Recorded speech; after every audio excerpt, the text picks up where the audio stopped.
Hey guys, tonight we're doing one of those long, slow walks through history where nothing explodes, nobody wins dramatically, and almost everyone involved is quietly disappointed by how things turned out. So go ahead and dim the lights. Put the phone face down, let your brain clock out. You don't need to remember any of this.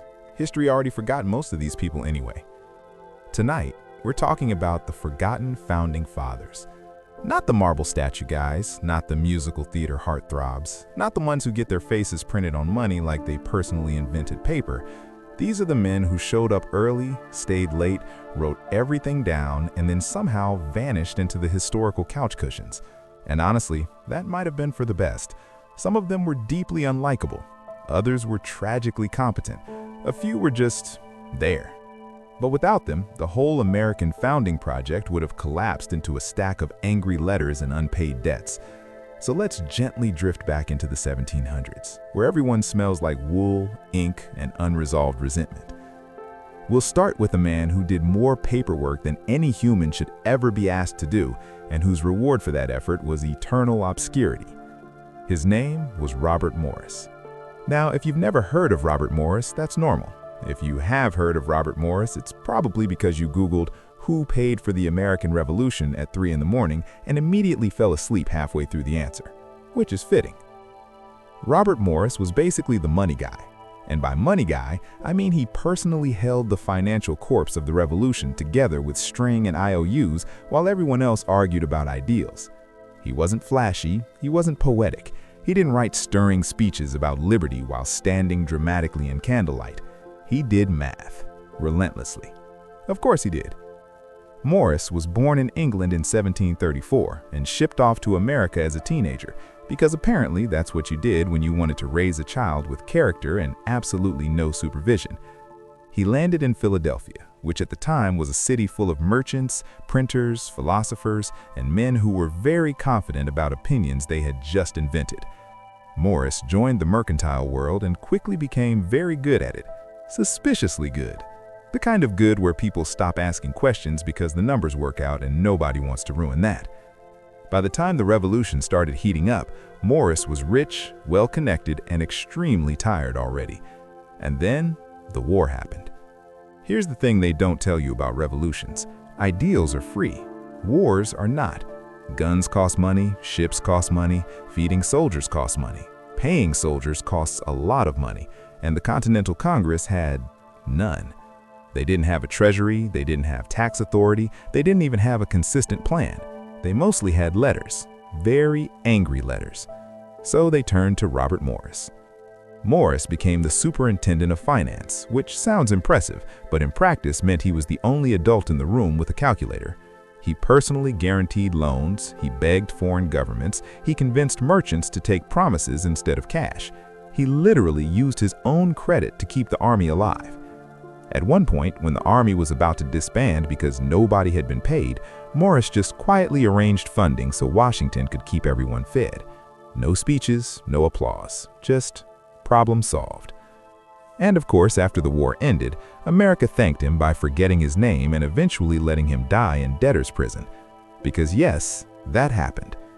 Robert Morris, the man who financed independence, later went bankrupt after investing heavily in land speculation, which is the most American ending possible.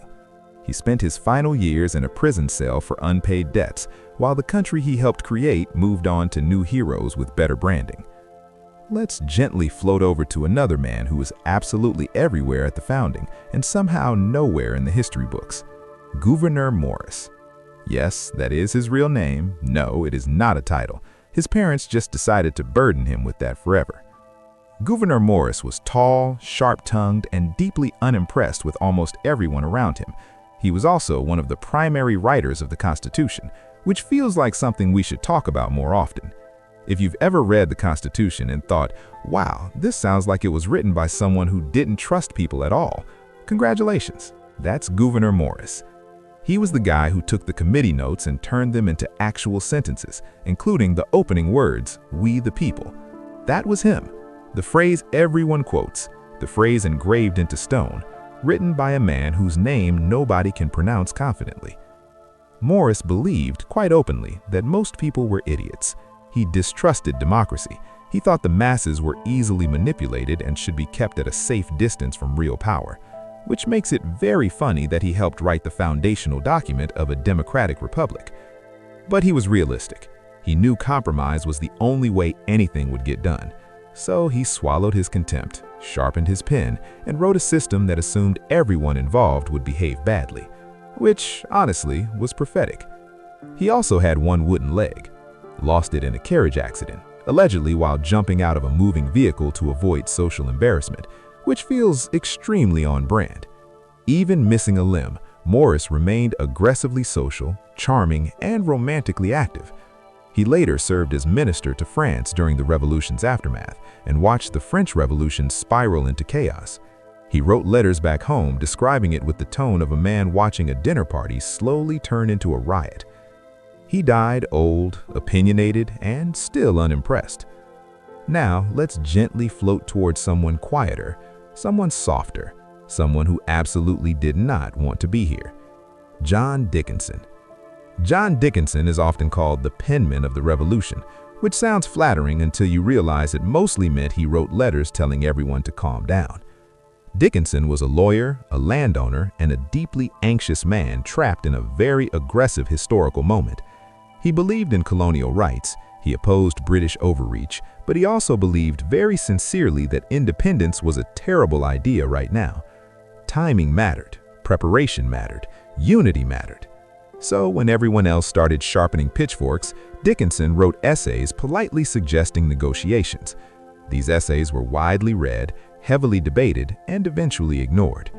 When the Declaration of Independence came up for vote, Dickinson refused to sign it, not because he loved Britain, not because he hated freedom, but because he thought the colonies weren't ready and the consequences would be catastrophic, which is not a great stance for legacy building. But here's the quiet part people forget. After the Declaration passed, Dickinson didn't sabotage anything. He didn't sulk, he joined the militia, he fought in the war, he served the new government, he helped write state constitutions. He just didn't clap loudly enough at the right moment, so history quietly set him aside. Let's slide over to another man whose contribution was vital, exhausting, and deeply unglamorous. James Wilson. Wilson was a legal theorist, which already means you're asleep, but stay with me. He was one of the sharpest legal minds at the convention and a major force behind the idea that sovereignty comes from the people, not the states. This was a big deal, a very big deal, and also extremely boring to explain, which is why nobody does. Wilson argued that the national government should have real power, directly derived from citizens. This idea shaped the structure of the federal system and later influenced Supreme Court interpretations. He later became one of the first Supreme Court justices, and then, in classic forgotten founder fashion, he overextended himself financially, landed in debt, and died quietly after being arrested for unpaid bills. There's a pattern forming here. The men who talked about money and law tended to end up broke and forgotten. The men who talked about ideals got statues. Let's gently breathe and move to one last figure for tonight. Elbridge Gerry. Yes, that Gerry, the one whose name became gerrymandering, which is a hell of a legacy for a man who genuinely believed he was protecting democracy. Gerry was suspicious, deeply suspicious. He distrusted centralized power, standing armies, and pretty much anyone who smiled too confidently. He refused to sign the Constitution because it lacked a Bill of Rights. He was mocked for it, pressured, ignored. And then, a few years later, the Bill of Rights was added. So, there's that. Later, as governor of Massachusetts, he approved a redistricting plan so weirdly shaped that someone said it looked like a salamander. The name stuck. Gerry plus salamander. Gerrymander. And now his name is synonymous with political manipulation, despite his genuine fear that unchecked power would destroy the republic. History can be cruel like that, or lazy, usually lazy. So as we ease toward the end of this first stretch, just remember, for every famous founder, there were 5 exhausted men behind him, holding papers, balancing books, and wondering if any of this was worth it. All right, welcome back. If you drifted off somewhere around debtor's prison or legal theory, that's perfect. That means this is working. Let's ease back into it. Same candlelit room, same uncomfortable chairs, same men slowly realizing they're inventing a country with absolutely no instruction manual. We left off with the idea that history has a habit of spotlighting the loudest voices and quietly misplacing the rest. So now we're going to meet a few more people who absolutely tried to matter less and somehow mattered more than they wanted to. Let's start with a man who desperately wanted to go home. Roger Sherman. Roger Sherman did not look like a founding father. He looked like a man who repaired fences and sighed a lot, which, conveniently, he was. Sherman started life as a shoemaker, not a metaphor, an actual shoemaker. He made shoes, slowly, probably quietly. And then, somehow, he ended up helping design the structure of the U.S. government. Sherman was not flashy. He didn't travel much. He didn't enjoy grand theory. He believed deeply in practicality, compromise, and going to bed at a reasonable hour, which made him oddly powerful. When the Constitutional Convention was deadlocked between big states and small states, Sherman suggested a solution so obvious it feels annoying in hindsight. One chamber based on population, one chamber equal representation. That's it. That's the Connecticut Compromise, or the Great Compromise, depending on who's naming things that day. Without it, the convention probably collapses, everyone goes home angry, history class becomes much shorter. Sherman signed everything: Declaration, Articles of Confederation, Constitution, all of it. No drama, no ego, just steady, slightly annoyed participation. And then he went home. No tragic downfall, no scandal, just a man who showed up, fixed the problem, and left. Which is probably why nobody talks about him. There's no narrative tension there. He didn't even ruin his finances. Now, let's drift to someone who very much did ruin his finances: William Duer. Duer was a politician, a speculator, and a man who truly believed the future would forgive his math. He served as Assistant Secretary of the Treasury under Alexander Hamilton, which already tells you this won't end peacefully. Duer was deeply involved in early American finance. He also believed that borrowing money to invest in land using other borrowed money was not only fine, but visionary. It was not fine. In 1792, Duer's financial empire collapsed hard, like invented the first Wall Street panic hard. Investors panicked, banks froze, the economy wobbled, and Duer went to prison for debt. Again with the prison. From his cell, Duer wrote letters defending his actions, insisting everything would have worked if people had just stayed calm, which is the eternal cry of failed speculators everywhere. He died broke, embarrassed, and mostly remembered as a cautionary footnote, which is generous. Let's soften things a bit and move to someone gentler, someone deeply moral, someone who did not enjoy conflict and ended up surrounded by it anyway.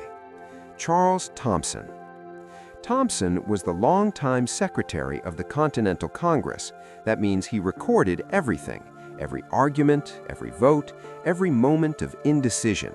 He was the quiet observer in the corner, writing while everyone else yelled. And he took it seriously, almost painfully seriously.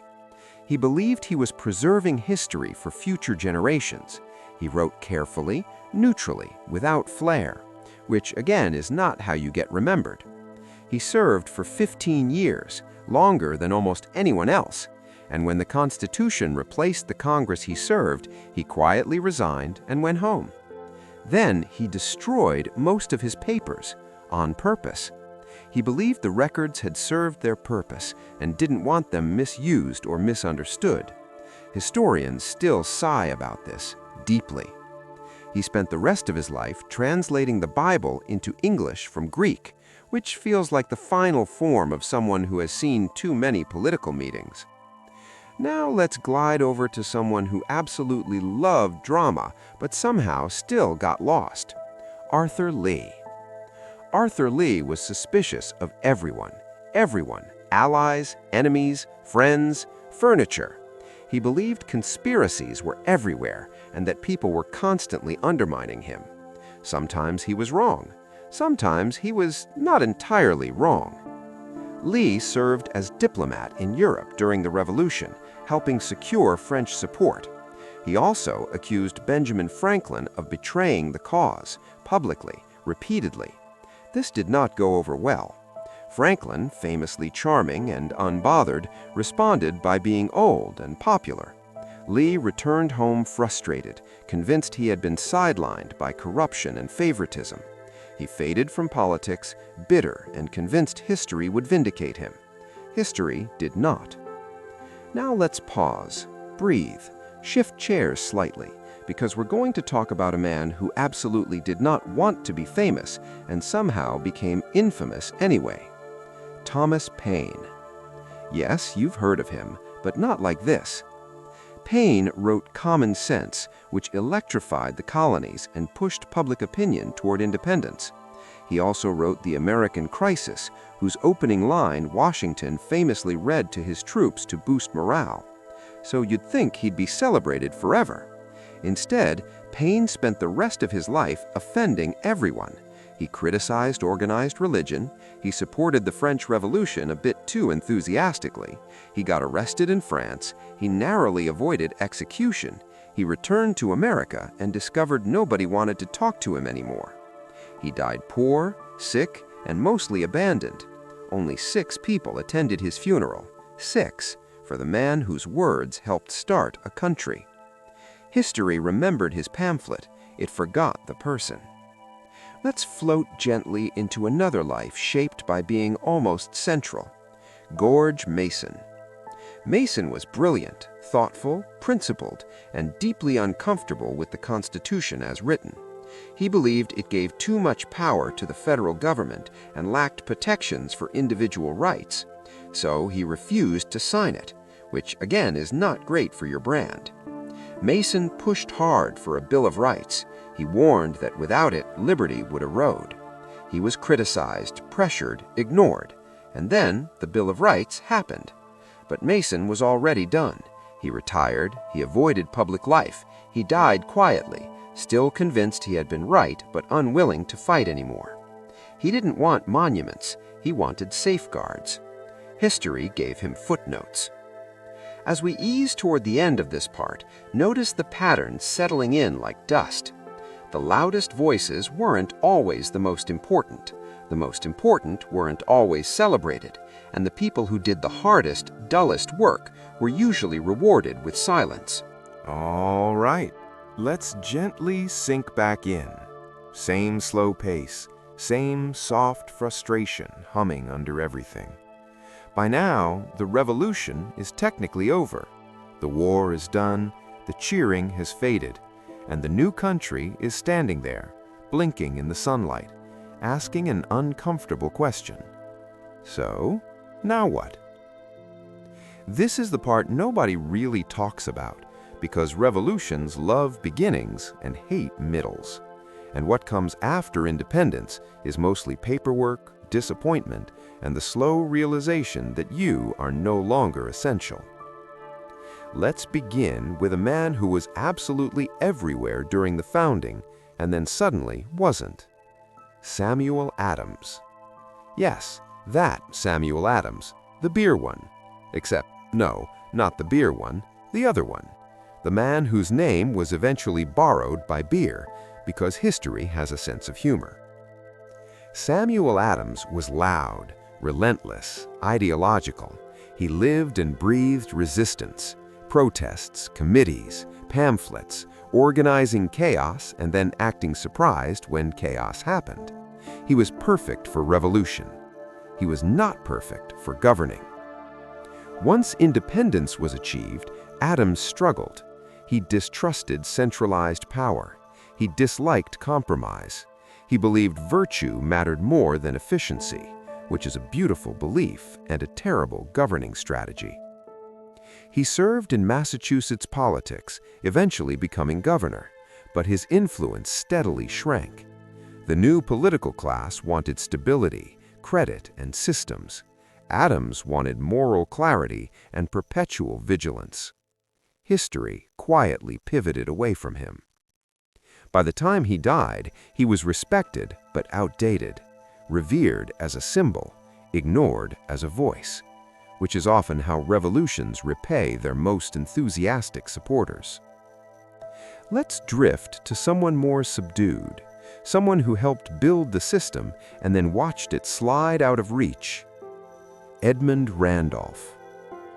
Randolph had the rare distinction of both introducing the Virginia Plan at the Constitutional Convention and refusing to sign the final Constitution, which is awkward.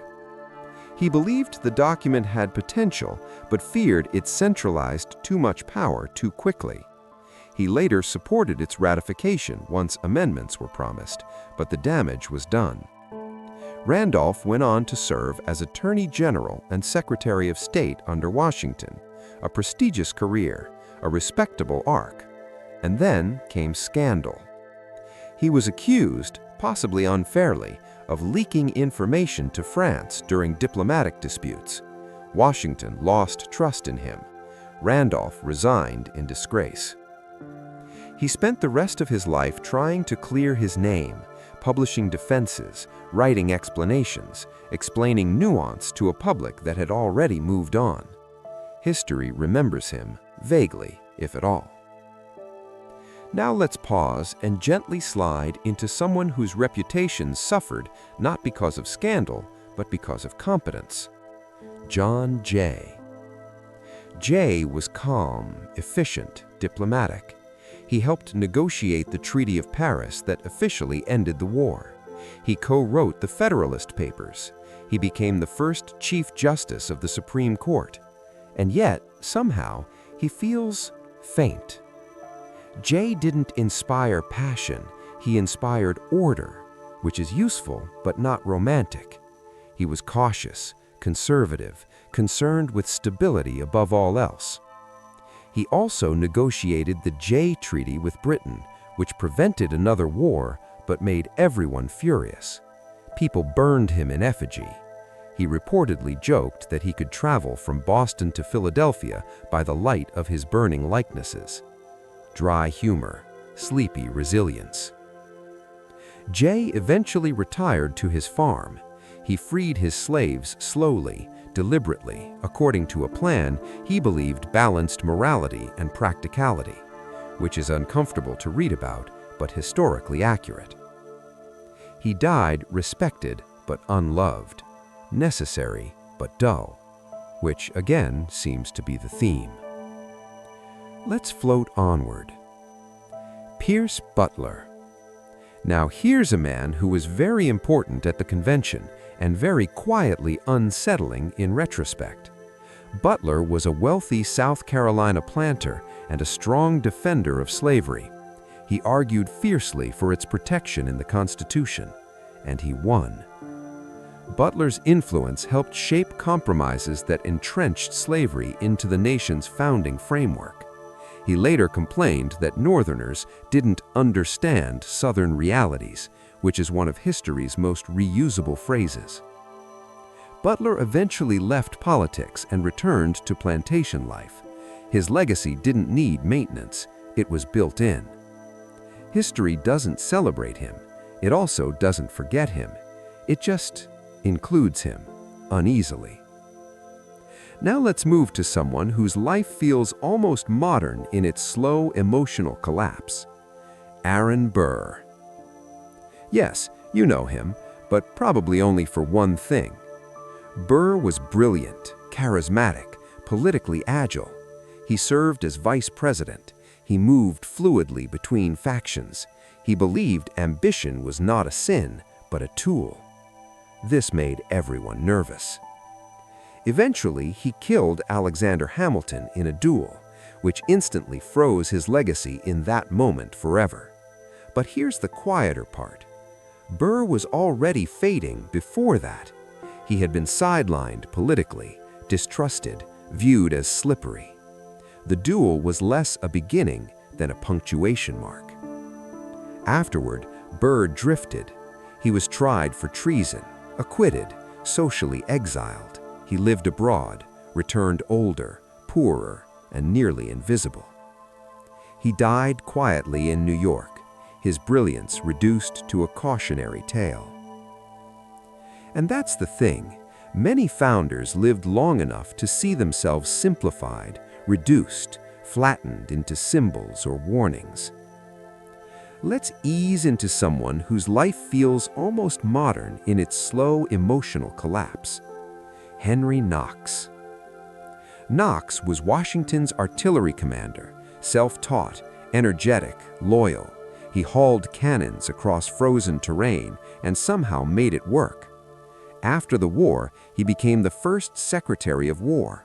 He envisioned a professional army, national defense infrastructure, and long-term planning. Congress ignored him.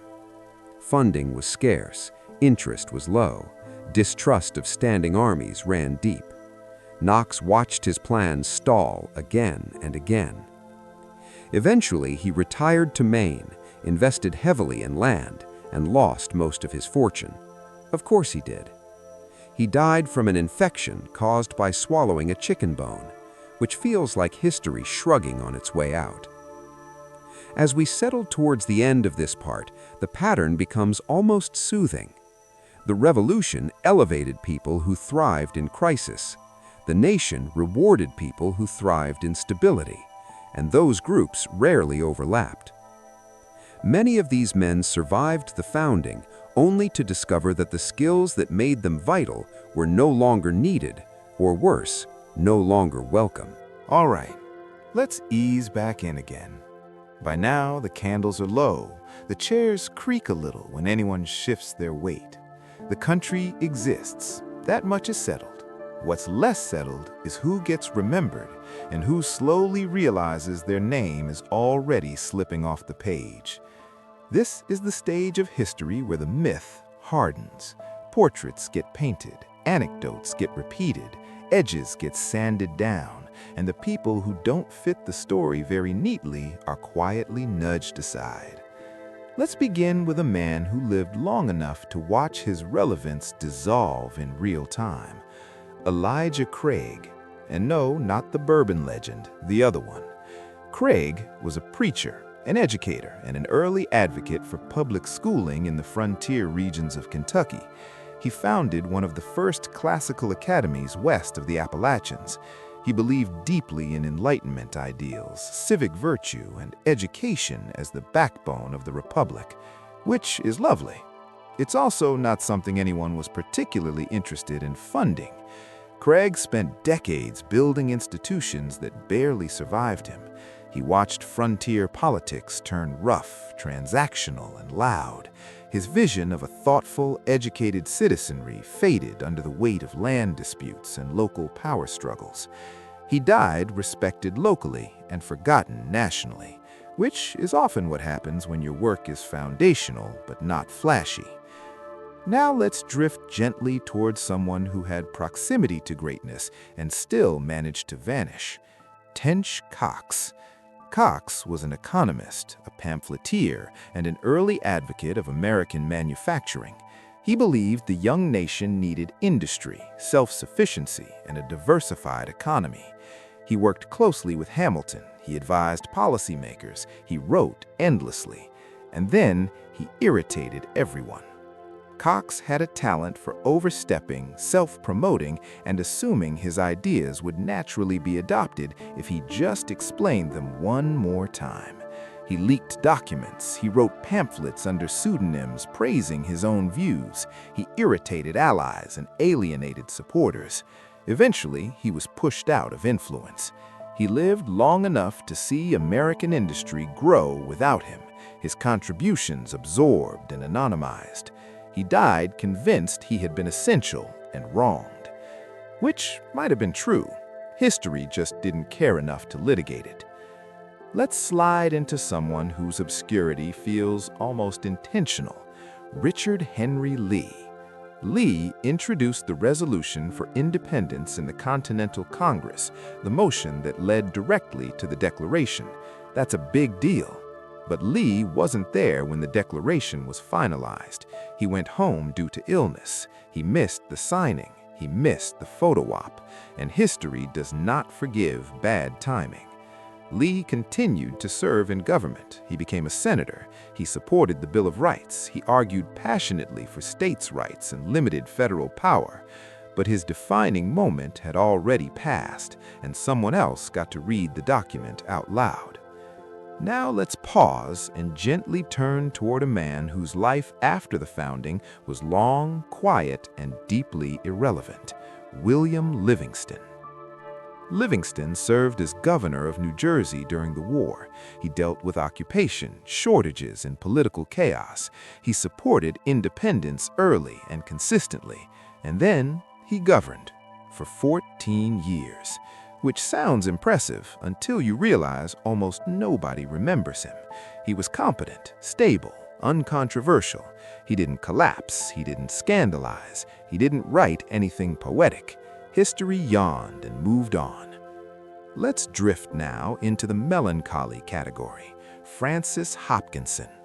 Hopkinson was a signer of the Declaration. He was also a poet, a composer, a satirist, and possibly the designer of the American flag. Possibly. He later sued Congress for payment for designing the flag. Congress declined. They said it was a collaborative effort, which is bureaucratic language for please stop asking.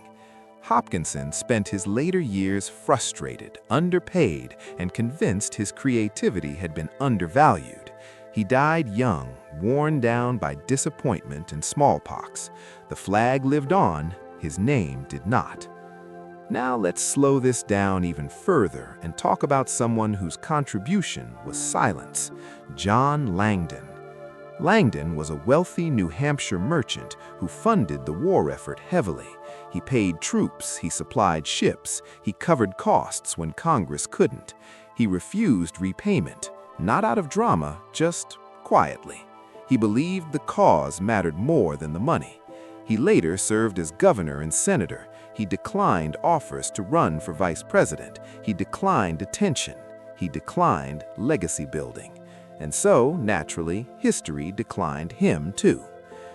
Now let's take a breath and slide into one of the most uncomfortable categories of forgotten founders, the ones who lived long enough to regret everything: Luther Martin.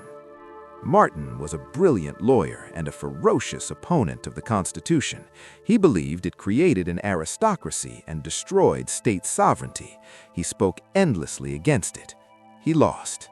He later defended Aaron Burr during the treason trial. He drank heavily, his health declined, his reputation collapsed. By the end of his life, Martin was seen as bitter, unstable, and outdated. His warnings were archived, not heeded. History remembers him as a problem, not a prophet. As we approach the end of this stretch, something subtle happens. The noise fades, the debates quiet, the myth finishes forming without consulting everyone who was there. The founding fathers become fewer, cleaner, easier to explain, and the rest become footnotes or jokes or names attached to counties that nobody asks about. All right. If you're still with me, that's impressive. Or you're asleep and this is just sound now. Either way, perfect. We're in the final stretch, where history has already decided what it wants to remember, and the remaining people involved are left standing there, slightly confused, watching the story lock itself in place without them. This is the phase where the revolution becomes tradition, where the Constitution becomes scripture, where nuance quietly packs its bags and leaves town. Let's begin with a man who survived almost everyone else: John Adams. Now, yes, he's famous, but not for the reasons that mattered most to him. Adams was deeply involved in diplomacy. He helped secure Dutch loans. He negotiated peace with Britain. He served as vice president and then president. He worked relentlessly, tirelessly, often thanklessly. And he was deeply insecure about being overshadowed. He knew Washington would always be loved more. He knew Jefferson would always be admired more. Adams was prickly, verbose, and allergic to charm. He believed in duty, law, and structure, and he resented how little affection that earned him. After his presidency, Adams retired to Massachusetts and lived long enough to see his rivals become legends. He wrote letters, endless letters, defending himself, explaining himself, arguing with history before history had finished writing. He died on July 4th, the same day as Jefferson, which feels poetic until you realize it guaranteed he would always be mentioned second. Now let's drift to someone even quieter, Charles Cotesworth Pinckney. Pinckney was a Revolutionary War veteran, a diplomat, and a key figure in South Carolina politics. He was respected, trusted, considered presidential material. He ran for president multiple times. He lost every time. He lacked charisma. He lacked drama. He lacked the ability to inspire strong feelings. He was always the sensible option in a country that preferred compelling narratives. He died respected and largely forgotten, a perfectly acceptable life, historically speaking, which is the kiss of invisibility. Let's slide gently towards someone whose life ended in silence after decades of service. Jonathan Dayton. Dayton was the youngest signer of the Constitution. He had potential, energy, a future. He later became Speaker of the House and a senator, and then he got implicated in Aaron Burr's Western schemes. Nothing was ever proven, but suspicion alone was enough. His career stalled, his reputation dimmed. He retreated from public life. He invested in land. He faded. History kept his signature. It let the rest go.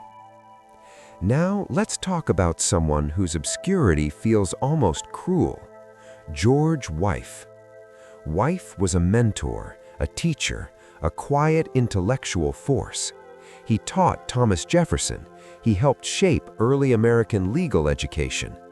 He believed deeply in reason, republican virtue, and gradual emancipation. He freed his slaves. He tried to live his principles. He was murdered late in life, possibly by a relative seeking inheritance. The case was mishandled. Justice was not served. Wythe became a footnote in the lives of his students rather than a figure in his own right. Let's slow this down even more. William Few. Few served in the Continental Congress and signed the Constitution. He later moved to Georgia, served as senator, and helped stabilize early state politics. He didn't argue loudly. He didn't leave dramatic writings. He did the work. And then he stopped. He lived a long life, quietly respected, thoroughly unremembered. Now let's gently address the emotional center of all this. Many of these men expected something from history: gratitude, recognition, maybe just accuracy. What they got instead was simplification. History doesn't like ensembles. It likes leads. It trims casts aggressively. It rewrites complex group efforts into digestible legends. And so the forgotten founders watched statues go up for others. They watched textbooks shrink. They watched their arguments reduced to lines or erased entirely. Some accepted it. Some resented it. Some drank. Some wrote letters nobody read. They died knowing they had helped build something permanent, while their own names drifted toward impermanence. And maybe that's the quiet truth underneath all of this. Nations remember what's useful. They forget what's complicated. They honor what's symbolic. They ignore what's structural. The forgotten founders were structural. They were the beams behind the walls, necessary, invisible, replaced only when everything collapses. So as we come to the end of this long, gentle drift through half-remembered lives, Let your mind soften around the idea that history is not a fair judge. It's a lazy one. It keeps the loud parts, it loses the subtle ones, and it always pretends that was inevitable. Take a breath. Let the names blur together. Let the arguments dissolve into background noise. And if you fall asleep right here, that's okay. They did too.